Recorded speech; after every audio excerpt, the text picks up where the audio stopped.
আমার চাহিদা খুব কম, আমি খুব অল্পতে মানে বেঁচে থাকতে পারি। সো আমার ওই প্রবলেম হয়, বিকজ আমাদের ফ্যামিলির প্র্যাকটিসই ওইটা, ছোটোবেলা থেকে দেখেছি আমরা খুব অল্পতে বাঁচতে পারি। আর দিদারকে যদি কখনো জিজ্ঞেস করেন, দেখা হয়, তাহলে জিজ্ঞেস করতে পারেন আপনি এটা, যে ওর কাজটা করতে গিয়ে আমি লিটারেলি 1.5 বছর দাড়ি গোফ রেখে বসেছিলাম, বিকজ ও কখনো মানে একটানা শ্যুট করতো না, অনেকদিন পর শ্যুট করতো। তুমি না মানে পড়ালেখার যদি জায়গাটা যেটা, সেটা আসলে মানে ওই যে জেনারেল নলেজগুলো গ্যাদার করার, যে স্পাই মানে ঘটনাটার যে অরিজিনাল অ্যাকচুয়াল স্পাই যারা পৃথিবীতে যারা আছেন, ওদের যে প্যাটার্নগুলো, ওগুলো তো আমরা এভরি নাও অ্যান্ড দেন দেখি যে কীভাবে করেন অল দ্যাট। সো ওই নলেজগুলো তো কনস্ট্যান্টলি হাতানোই হয়।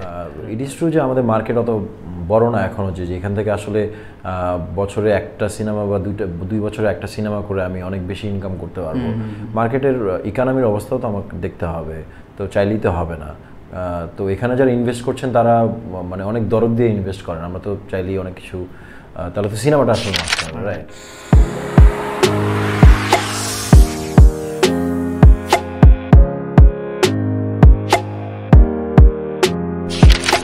দেশে ফেরাটা মানে তোমার কাছে, আমি যদি এইভাবে বলি, প্রথম দিকের ক্যারিয়ার সবারই স্ট্রাগল থাকে, সিনেমায় মুভ করবা এটা পণ ছিল তোমার? না, একদমই না। আমি ইনফ্যাক্ট যে মডেলিং করব এটারও কোনো প্ল্যান ছিল না। সো আমি যখন আসি, চাকরি করা হবে না, দ্যাটস ফর শিওর, বিকজ আমি একদম ছোটোবেলা থেকেই ডিসাইডেড যে আমি কোনোদিন চাকরি করব না। ও কারণেই আর কি ব্যারিস্টার হতে চেয়েছিলাম। তো এই জন্য বাবা আমাকে আর্টসে পড়িয়েছিলেন, বললেন যে আর্টসে পড়ো, তুমি এই সাবজেক্টগুলো পড়ো যেগুলো তোমাকে হেল্প করবে। বাট ঢাকা ইউনিভার্সিটিতে যখন লয়ে ট্রাই করলাম, ল পাইনি, তো তখনই আর কি মোটামুটি আমার ব্যারিস্টার হওয়ার যে স্বপ্ন, ওটা শ্যাটার্ড হয়ে গিয়েছিল, বিকজ আমি প্রাইভেটে ল পড়বো না, আমার স্বপ্ন ছিল ঢাকা ইউনিভার্সিটির ল পড়া।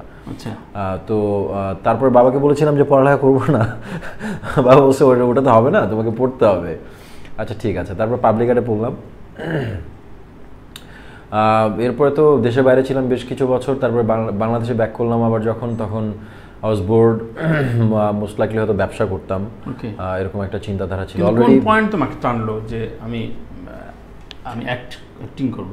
অ্যাক্টিংটা আসলে ওটাও অ্যাক্সিডেন্টাল একটা ব্যাপার হয়ে গিয়েছিল, যে আমি যখন মডেলিং করতাম তখন ওয়ান অফ দ্য বিগ হাউসের ওনারের সাথে আমার একটু বিষয় নিয়ে মনোমালিন্য হয়। তো উনি আমাকে মানে মডেলিংয়ের ক্যারিয়ারে শাটডাউন করে দেন আর কি, প্রিটি মাচ, মানে ওভারনাইট লাইক।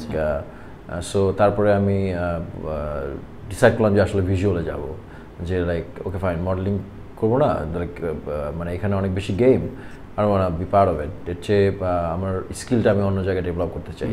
তো যখন ভিজুয়ালে কাজ শুরু করলাম, তখন আমার মনে হলো যে দিস ইজ ইট, মানে ফান লাগে আমার সবসময় লাইফে বাঁচার জন্য। ওই কারণেই কিন্তু প্রথমে মডেলিং শুরু করাটা। আমার 2জন ফ্রেন্ড আছে, আমার ভাই, রিয়াজ ভাই, ওরা আমাকে ইনফ্লুয়েন্স করেছিল এটাতে আসতে। তারপরে যখন ভিজুয়ালে কাজ করলাম, তখন আমার তো মানে ওই আরেকটা মানুষ হয়ে যাওয়ার যে চেষ্টাটা, বা আমার আশেপাশে যে অ্যাক্টররা ছিলেন তাদের যে আনন্দটা আমি দেখতাম, যে আসলে মানে ক্যামেরার সামনে দাঁড়ানো আর অ্যাক্টিং করা, ওটাই আমাকে ইনফ্লুয়েন্স করে। তারপর আস্তে আস্তে যখন টিভিতে সেকেন্ড কাজ করার সময় আমি ফিল্মের অফার পেলাম, ফিল্ম করা শুরু করলাম, তখন ডিসাইড করলাম যে আমি শুধু ফিল্মই করবো। আচ্ছা, কিন্তু ধরো প্রথম দিকে তোমার বেশ কিছু কষ্টই পেতে হয়েছে, লাইক যদি বলি যে মাহমুদ দিদারের ছবিটা দীর্ঘদিন রিলিজ হচ্ছিল না, তো এইসব বিষয়গুলো কিভাবে রিকভার করেছে? মানে থাকে না যে অনেকে তো গিভ আপ করাটা স্বাভাবিক ছিল, ধুর আবার জায়গা বা অন্য কিছু করি, মনে হয়নি কখনো সময়? না, আই মিন প্রসেসটা আসলে মানে অ্যাক্টিংয়ের যে জায়গাটা, এটা আসলে আমার ফাইন্যান্সিয়াল কমফোর্ট জোনটা ক্রিয়েট করবে ওই থটস থেকে আসে নাই, ফান থেকে আসছে। তো ইভেন আমি আপনি যদি দিদার সাথে যে রুটি হবে সেটা তো তুমি কখনো ভাবোনি? মানে না, কখনোই না, উনি ওটা জোগাড় করবো, এটা আমার টেনশন না, বিলিভ দ্যাট। সো আমার চাহিদা খুব কম, আমি খুব অল্পতে মানে বেঁচে থাকতে পারি। সো আমার ওই প্রবলেম হয়, বিকজ আমাদের ফ্যামিলির প্র্যাকটিসই ওইটা, ছোটোবেলা থেকে দেখেছি আমরা খুব অল্পতে বাঁচতে পারি। আর দিদারকে যদি কখনো জিজ্ঞেস করেন, দেখা হয়, তাহলে জিজ্ঞেস করতে পারেন আপনি এটা, যে ওর কাজটা করতে গিয়ে আমি লিটারেলি 1.5 বছর দাড়ি গোফ রেখে বসেছিলাম, বিকজ ও কখনো মানে একটানা শ্যুট করতো না, অনেকদিন পর করতো। So in the meantime আমি অন্য কোনো কাজ করিনি লিটারেলি, যাতে ওই কারণ আমি তখন অ্যাক্টিং করার শুরুর দিকে আমি মানে যখন স্টাডি করা শুরু করলাম, ইনফরমেশনস গ্যাদার করছি, তখনই আমি দেখলাম যে আসলে মেথড অ্যাক্টিংয়ের যে জায়গাটা, ইটস মানে প্রপার ফানটা ওই জায়গাটাতে। হ্যাঁ, মানে ওই প্র্যাকটিসটাই ফার্স্ট টাইম আমি করি ওটাতে। কিন্তু আমার কাছে তোমার অন্যরকম ওয়াইজ ডিসিশন অনেকে যেটা করতে পারে না, লাইক মেন প্রোটাগনিস্টে আমি থাকবো, খুব সাইড ক্যারেক্টার করব না, সেই রকম না হলে ক্যারিয়ার দাঁড়ায় না অনেকের, এবং সেটা হয়ও। তুমি কি এটা বিশ্বাস করে খুব সচেতন থেকেছিলে কিনা যে আমি হিরোই হব এইসব? কেন, আমি তো মানে মেইন প্রোটাগনিস্ট যদি বলি তাহলে কি মানে ফার্স্ট লিড বলছি আমরা এখানে? ফার্স্ট লিড, হ্যাঁ।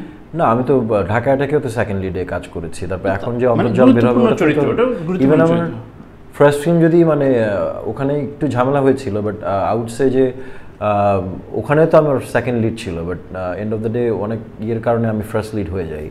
ওটাতে আমার হাত ছিল না, বাই দ্য ওয়ে। তো আমার ওটাতে প্রবলেম নাই। মানে দেখেন, মানে স্টোরি লাইনে আপনার ক্যারেক্টার যেটাই থাকুক, আপনি যদি একটা ডিফারেন্ট ডাইমেনশন ক্রিয়েট করতে পারেন, ওটা মানুষের পছন্দ হবে। মানে এইটাই চেষ্টা আর কি সবসময়। একদমই। প্রথম শুটিংয়ের জন্য দেশের বাইরে যাওয়া কোন ছবিতে? শুটিংয়ের জন্য ফিল্মে ও এমন নাই, আই গেস। আচ্ছা, এমআর9 বিষয়ে একটু ডিটেইলি আসতে চাই। সেটা হচ্ছে এত বড় ক্যানভাসে যখন, তখন নিজের প্রস্তুতিটা কেমন ছিল, এবং সব কিছু মিলে অনেকে জানতে চায় এটার ব্রেন চাইল্ডটা কীভাবে, কখন, কোত্থেকে শুরু? এটা তো শুরু একদম ছোটবেলা থেকে, মানে না জেনে যে কখনো সিনেমা করব কিনা। হ্যাঁ, সেটা তো তোমার, কিন্তু এই প্রোডাকশনে যখন কিনা আসলে যখন আমাকে সিলেক্ট করলেন যে আমাকে নিয়ে ওনারা কাজটা করবেন, তারপরে তো জাজ মাল্টিমিডিয়া থেকে ওই যে আমাদেরকে ট্রেনিংয়ের ব্যবস্থা করলেন, তারপরে অ্যাক্টিং ক্লাসেসের ব্যবস্থা করলেন। টানা 2 বছর আমরা এটা করলাম, 2-2.5 বছর করলাম এটা। তো ওই প্রিপারেশনটা ওইখানে ছিল, অ্যাকশন প্রিপারেশন, তারপরে স্ক্রিপ্টিং হচ্ছিল in the meantime. I think আমরা 24টা না 25টা ড্রাফট ছিল। সো কনস্ট্যান্টলি ওগুলো ডেভেলপ করার, আপনি যখন পড়তে থাকবেন না তখন অনেক বেশি ইউ ক্যান সি যে কী করবে ডিরেক্টর অ্যান্ড অল দ্যাট। তো ওগুলো ছিল। আর মাসুদ জন্য কিছু কমন জিনিস করে সে, তো ওগুলো বাসায় করা আর কি এভরিডে। আচ্ছা।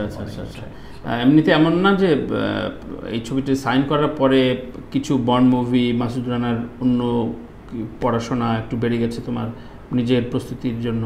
না, না, একদমই না। মানে পড়ালেখার যদি জায়গাটা যেটা, সেটা আসলে মানে ওই যে জেনারেল নলেজগুলো গ্যাদার করার, যে স্পাই মানে ঘটনাটার যে অরিজিনাল অ্যাকচুয়াল স্পাই যারা পৃথিবীতে যারা আছেন, ওদের যে প্যাটার্নগুলো, ওগুলো তো আমরা এভরি নাও অ্যান্ড দেন দেখি যে কীভাবে করেন অল দ্যাট। সো ওই নলেজগুলো তো কনস্ট্যান্টলি হাতানোই হয়। আমি একটু ক্যারিয়ার বা লাইফস্টাইল শুনতে চাই। ধরো তোমাদের জেনারেশনে যারা এখন কাজ করছো, সিয়াম ও ল পড়ছে, ওর একটা ব্যবসাও আছে বেশ কিছু, এবং খুবই অন্য জায়গায় খুব সাফিসিয়েন্ট এবং খুবই শৌখিনভাবে বাট খুব রুচিশীলভাবে ছবিগুলো নেয়। শরীফুল রাজ আমরা জানা মতে এখন শুধু অভিনয়টাই করছে। আবার নিশুর কথা বলি, তুমি বললা যে আমার এই অ্যাক্টিং থেকে আসলে মূল জায়গাটা না, তো এটা কি পেশাদারিত্বের জায়গায় একটু কনফ্লিক্ট করে কিনা, যে না ওই জায়গাটা তৈরি হয়নি বলে আমি যেহেতু অনেক অ্যাভারেজ কাজ করে ফেলতে হবে যদি আমি এটা পেশা হিসেবে নিই, তেমন মানে ব্যাপারটা কি তেমন কিনা? লোক পছন্দের চরিত্র মানে ডেলি আসবে না, যেটাতে আপনি পছন্দ করতে পারবেন, যেটাতে আপনি নিজে দেখতে পারবেন। সো ওই জায়গায় তো স্ট্রাগলটা থাকবেই। অ্যান্ড আপনি ইট ইজ ট্রু যে আমাদের মার্কেট অত বড় না এখনও, যে যেখান থেকে আসলে বছরে একটা সিনেমা বা 2 বছরে একটা সিনেমা করে আমি অনেক বেশি ইনকাম করতে পারবো। মার্কেটের ইকোনমির অবস্থাও তো আমাকে দেখতে হবে, তো চাইলেই তো হবে না। তো এখানে যারা ইনভেস্ট করছেন তারা মানে অনেক দরদ দিয়ে ইনভেস্ট করেন। আমরা তো চাইলেই অনেক কিছু, তাহলে তো সিনেমাটা আসলে নষ্ট হবে, রাইট? সো ওই জায়গাটা ক্রিয়েট হয় নাই, দ্যাটস ট্রু। ওটাও একটা কারণ হতে পারে। নাহলে 2 বছরে 3 বছরে একটা সিনেমা করে তো নিশ্চিন্তে বসে থাকা যেতে পারতো।